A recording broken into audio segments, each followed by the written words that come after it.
गणपति विघ्न विनाशक गणपति की 145 फुट ऊंची प्रतिमा और प्रभु श्री राम की 51 फुट ऊंची प्रतिमा को बनाना और इंतजार करना, मुझे सौभाग्य प्राप्त हुआ कि उन मूर्तियों का मैं अनावरण कर सकूं। मैं इसके लिए आयोजकों को हृदय से अभिनंदन करते हुए आप सभी संभल वासियों को, चंदोसी वासियों को मैं हृदय से बधाई देता हूं, अपनी शुभकामनाएं देता हूं। बहनों और भाइयों, मैंने जो पहले भी कहा कि श्री हरि विष्णु की यह पावन धरा है। ठीक 500 वर्ष पहले 1526 में श्री हरि विष्णु की इस पावन धरा को विदेशी आक्रांताओं ने अपवित्र किया था। आक्रांता जब आते हैं तो वह केवल वह खजाना ही नहीं लूटते, बल्कि धर्म और संस्कृति को भी रौंदते हैं। और यही तो पाप यहां भी किया था। श्री हरि विष्णु के उस पवित्र मंदिर को, हरिहर मंदिर को भी तोड़ा गया था। यहां के 68 तीर्थों को भी अपवित्र किया गया था। 19 कूपों पर भी कब्जा कर दिया गया था और संभल के अस्तित्व के साथ खिलवाड़ करते हुए यहां पर किस प्रकार की यातनाएं दी गई। 1976 में, 1978 में जो दंगे हुए, सैकड़ों निर्दोष लोगों को मारा गया, लेकिन किसी को भी सजा नहीं हो पाई। आक्रांताओं की गुलामी और विभाजन का खामियाजा क्या होता है, यह हमने संभल के अंदर देखा है। लेकिन देर आए दुरुस्त आए। 500 वर्ष पहले जो पाप हुआ था, कुछ को जबरदस्ती धर्मांतरण कर दिया गया, कुछ लोगों को मारा गया, तीर्थों को नष्ट किया गया, पवित्र किया गया। लेकिन अब प्रधानमंत्री मोदी जी के नेतृत्व में डबल इंजन की भारतीय जनता पार्टी की सरकार है। अब तो संभल में 68 तीर्थों के पुनरुद्धार का काम भी शुरू हुआ है। 19 कूपों के पुनर्जीवित करने का काम भी प्रारंभ हुआ है और 24 कोसी परिक्रमा के कार्य के लिए भी हम लोगों ने धनराशि स्वीकृत करके उसको आगे बढ़ा दिया है, उसको भी आगे बढ़ा दिया है। अब कोई इन 68 तीर्थों पर कब्जा नहीं कर पाएगा। इन कूपों के अस्तित्व के साथ कोई खिलवाड़ नहीं कर पाएगा।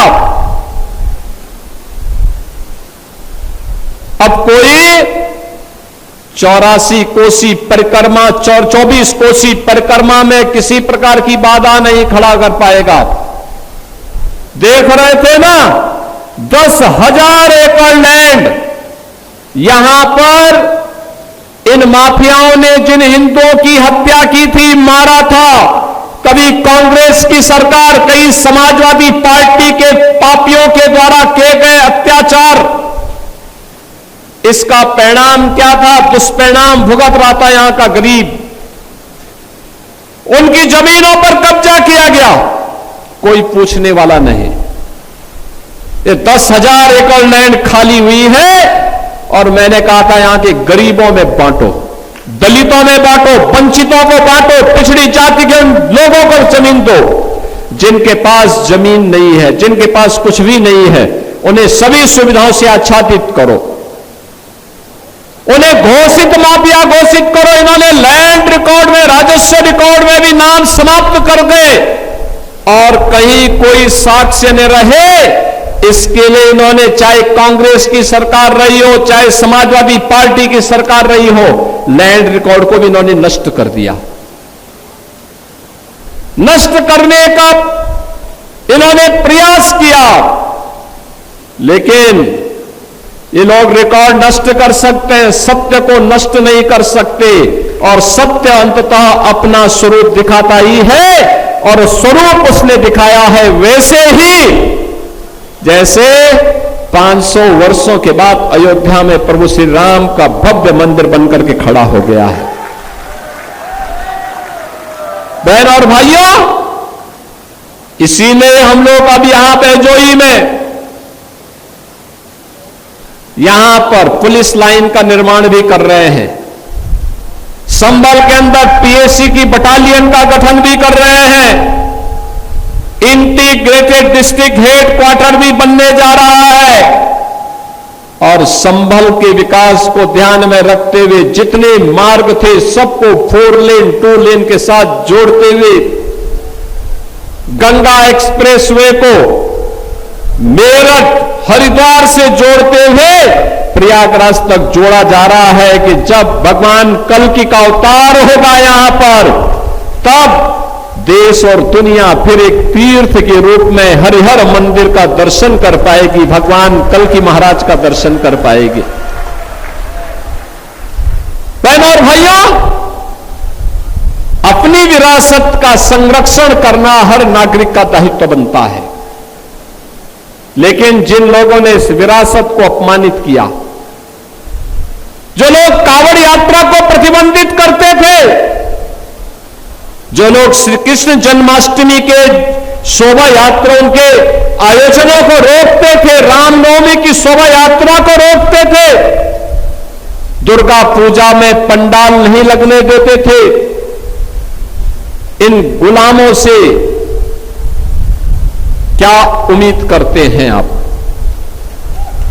ये गुलामी की मानसिकता में जीने वाले लोग हैं।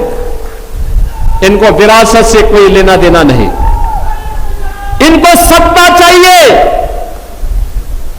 हर कीमत पे सत्ता, देश की कीमत पर सत्ता इनको चाहिए, गरीब की कीमत पर सत्ता चाहिए, एक दलित और वंचित की कीमत पर सत्ता चाहिए।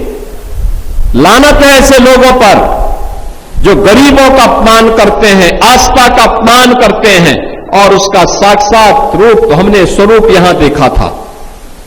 लेकिन अब मैं कह सकता हूं, संबल फिर से खड़ा हुआ है, सत्य व्रत के नाम पर फिर से अपने नाम को पुनः उन स्मृतियों के साथ जोड़ते हुए आज वह आगे तन करके खड़ा हुआ है, मजबूती के साथ आगे बढ़ा है।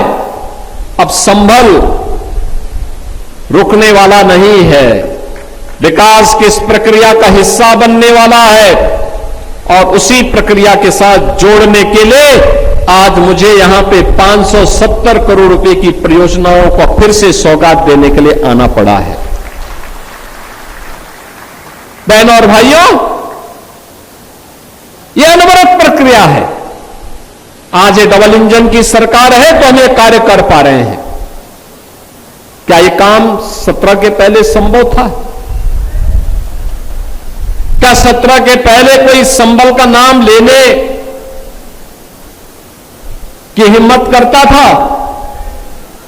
तब तो एक तुर्क आकर के यहां पे अपमानित करता था, और यहां के देसी मुसलमानों को भी अपमानित करता था, अपनी टोपी को अपनी आंख में लगा करके उनको चिढ़ाने का काम करता था, अपने को बाबर का वंशज कह करके लगातार यहां के लोगों को, भारत और भारतीयों को अपमानित करने का काम करता था। लेकिन अब तुर्क की तुर्कई नहीं चलेगी, अब नहीं चल सकती है।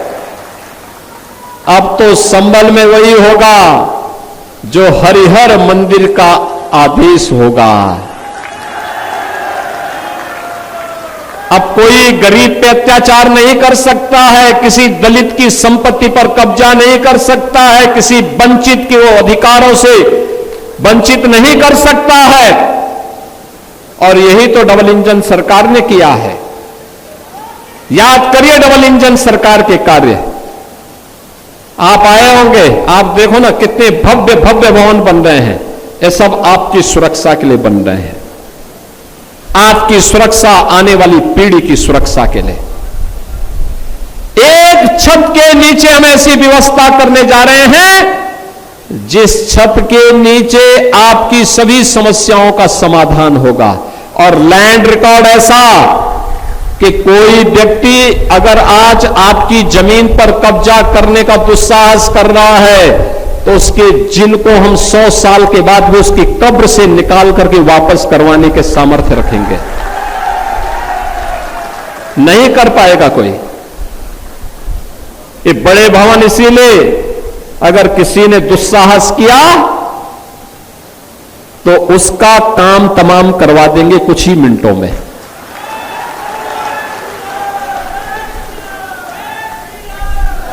बहनों और भाइयों, आपने 10 वर्ष में कार्य कैसे होना चाहिए, ये डबल इंजन सरकार की ताकत को देखा है। कोई सोचता था गंगा एक्सप्रेसवे यहां से जाएगी, आज क्या शानदार एक्सप्रेसवे बनी हुई है, क्या शानदार एक्सप्रेसवे है। यहां से 4 घंटे में प्रयागराज, यहां से दिल्ली की दूरी आसान कर दी है। हरिद्वार जाना चाहेंगे हम, सीधे हरिद्वार तक जोड़ रहे हैं। बहनों और भाइयों, ये इंफ्रास्ट्रक्चर केवल यहीं तक सीमित नहीं है। जब रोड कनेक्टिविटी अच्छी होती है, रेलवे की कनेक्टिविटी अच्छी होती है, एयर कनेक्टिविटी अच्छी होती है, तो ये कनेक्टिविटी स्पीड हमारी स्वयं की गति को ही नहीं बढ़ाता है, बल्कि ये हमारी वर्तमान और भविष्य की प्रगति का आधार भी बनता है और वही प्रगति समृद्धि का आधार भी बनता है। यही प्रगति समृद्धि का आधार बनता है। आज ये विकास संबल में दिखाई देता है। यहां के प्रोडक्ट को आज वैश्विक मान्यता मिल रही है। संबल के अंदर मेल्था उत्पादक किसानों के लिए प्रधानमंत्री मोदी जी ने सिंथेटिक मेल्था को ज्यादा टैक्स लगाया है और जो किसान के द्वारा उत्पादित मेल्था होता है उसके टैक्स के रेट को कम किया है, जिससे संबल को भी पहचान मिल सके। और बहनों और भाइयों, विकास भी है, विरासत का संरक्षण भी है, चारों ओर से कनेक्टिविटी है। मैंने गुलाब देवी जी को बता दिया था, मैंने कहा जो फ्लाईओवर की आप बात कर रहे हैं सब हम स्वीकृत कर देंगे, आप प्रस्ताव भेज दीजिए, चिंता मत करिए।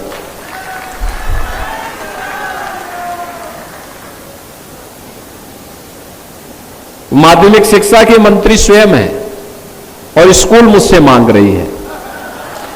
अरे मैं तो उनसे मांगता हूं कि एक विद्यालय यहां के लिए भी स्वीकृत कर दीजिए। और मैंने उनसे कहा है, मैंने कहा आप जबरदस्ती मेरे मुंह से क्यों घोषणा करवा रहे हैं, हम तो अब अच्छे विद्यालय भी बना रहे हैं। उन्होंने यहां पे इंटर कॉलेज की मांग की है चंदौसी में, और जरूर बनना चाहिए, बनेगा, जरूर बनेगा, और वही स्वयं बनाएंगे। बहनों और भाइयों, मैं पूछना चाहता हूं, जिसने बीजेपी को वोट दिया होगा, नहीं दिया होगा, किसी का कोई चेहरा देख करके भाजपा का जिलाध्यक्ष या कोई विधायक, चाहे वह यहां पर गुलाब देवी जी हो, चाहे वह अजीत यादव हो,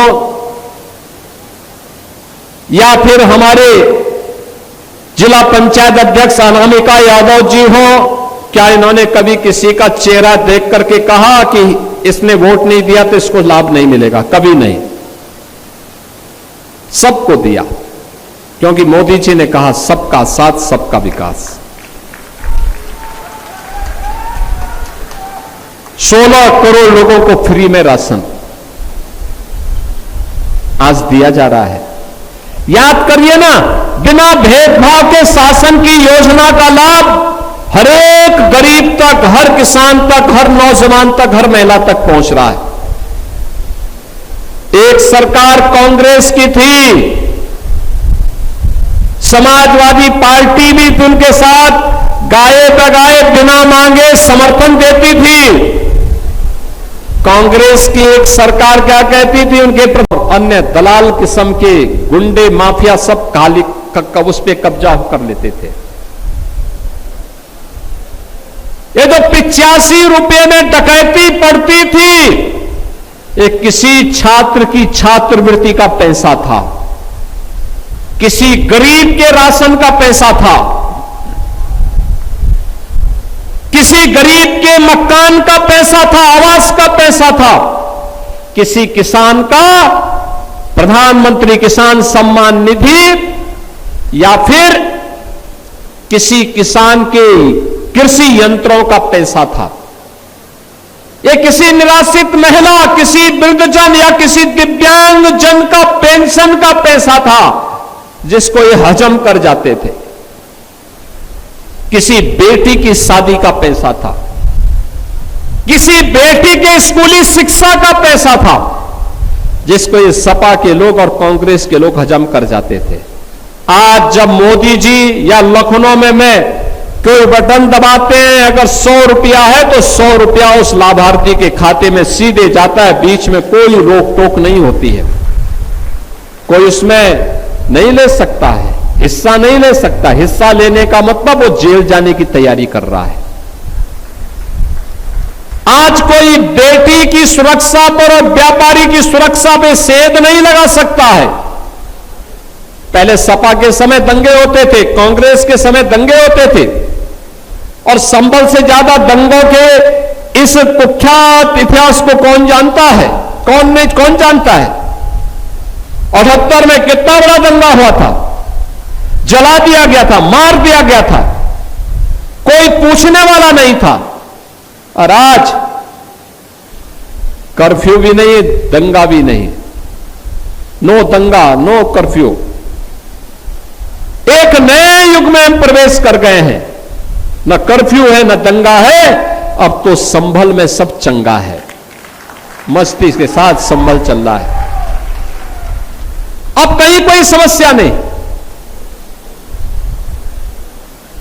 हम लोगों ने पहले कहा बेटी की सुरक्षा पर किसी ने सेंध लगाई तो मान के चलो कि उसके लिए दो ही जगह होगी, या तो जेल होगी या जहन्नुम होगा, इसके अलावा कोई तीसरी जगह नहीं होगी। बहनों और भाइयों,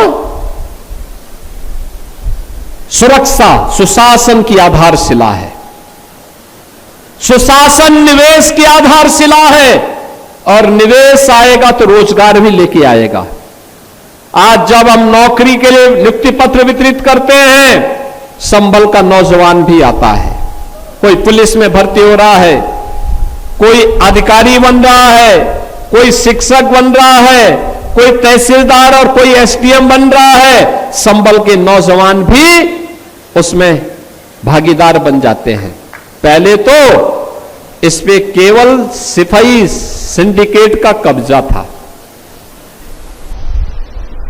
आज योजनाओं का लाभ मिल रहा है बिना भेदभाव के। 16 करोड़ लोगों को फ्री में राशन की सुविधा का लाभ, 65 लाख गरीबों के घर में तो सिर ढकने के लिए छत मिल गई, एक एक घर मिल गया, 3 करोड़ गरीबों के घर में शौचालय बन गए, 10 करोड़ से अधिक जनता को हमने आयुष्मान भारत में 5 लाख रुपए की सुविधा उपलब्ध करा दी। हर वर्ष 5 लाख रुपए की स्वास्थ्य, कहीं से भी वो उपचार करा सकता है। 2 करोड़ लोगों को फ्री में एलपीजी के कनेक्शन उपलब्ध करवाए गए, कोई समस्या नहीं। यह काम 2017 के पहले भी हो सकता था, लेकिन 2017 के पहले ऐसी सरकार नहीं थी जो गरीब के बारे में, दलित के बारे में, वंचित के बारे में, पिछड़ों के बारे में, कमजोर के बारे में, किसान के बारे में, महिलाओं के बारे में सोच सके। सोचते भी कैसे? उस समय सरकार के मुखिया 12 बजे सो करके उठते थे, 2 बजे तक तैयार होते थे, 5 बजे जिम जाने का समय हो जाता था, 7 बजे जब जिम से वापस आते थे तो महफिल जम जाती थी। और फिर कब तक वो महफिल चलेगी कोई पूछने वाला नहीं था। प्रदेश नदारद था, दंगे होते थे, दंगाइयों का उपचार करने की बजाय मुख्यमंत्री आवास पे उन्हें बुला करके उन्हें सम्मानित कर दिया जाता था। आपने देखा होगा ये डबल इंजन की भाजपा की सरकार 9 वर्ष में कोई दंगा नहीं हुआ। दंगाई को पता है कि दंगा करेंगे तो क्या कीमत चुकानी पड़ेगी, और संभल से ज्यादा कोई नहीं जानता है। बरेली में भी एक मौलवी बहुत मचल रहा था, कैसा उपचार हुआ आपने देखा होगा। बहन और भाइयों, हम लोगों ने कहा था माफिया को मिट्टी में मिलाएंगे, माफिया मिट्टी में मिल गए। अब विकास की प्रक्रिया आगे बढ़ानी है तीव्र गति से। प्रधानमंत्री जी का जो संकल्प है विकसित भारत और आत्मनिर्भर भारत की, उस विकसित भारत और आत्मनिर्भर भारत की संकल्पना को हम पूरा तब करेंगे जब संबल भी साथ साथ चलेगा, तब प्रदेश का विकास होगा, हर जनपद आत्मनिर्भर होगा, तब उत्तर प्रदेश आत्मनिर्भर होगा। आत्मनिर्भर होगा तो विकसित भी होगा, और विकसित और आत्मनिर्भर उत्तर प्रदेश के लिए हम सबको मिलकर के काम करना है। और उसी परिकल्पना को साकार करने के लिए आज मैं यहां पर 570 करोड़ रुपए की इन परियोजनाओं की सौगात संभल वासियों को प्रदान कर रहा हूं। बहन और भाइयों, ये योजनाएं आपके इस जनपद से जुड़ी हुई हैं, जिनमें हम लोगों ने इस जनपद की तमाम परियोजनाओं की चर्चा अभी यहां पर आपके सामने श्रीमती गुलाब देवी जी ने किया।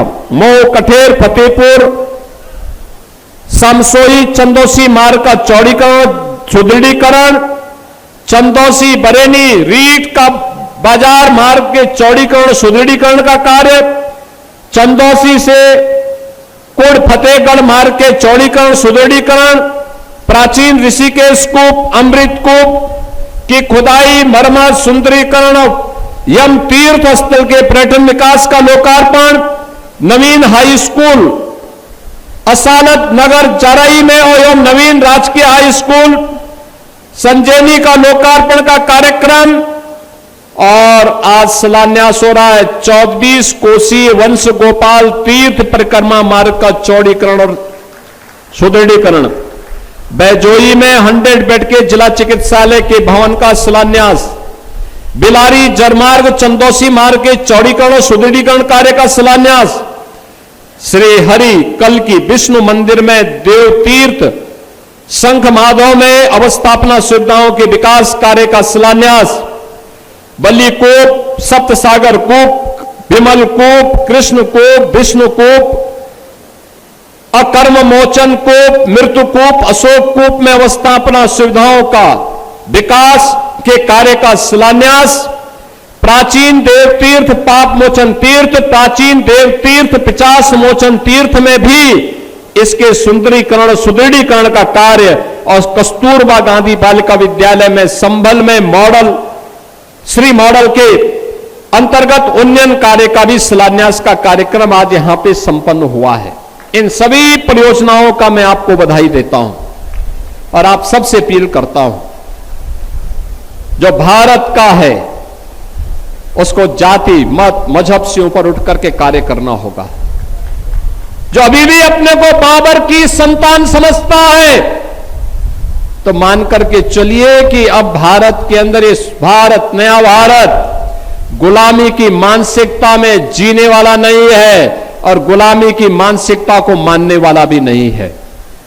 उन सबको मैं कहूंगा कि अपनी मानसिकता को दुरुस्त करो। भारत के अंदर रहना है तो भारत के अंदर भारत की परंपरा और भारत की संस्कृति को सम्मान देना सीखो।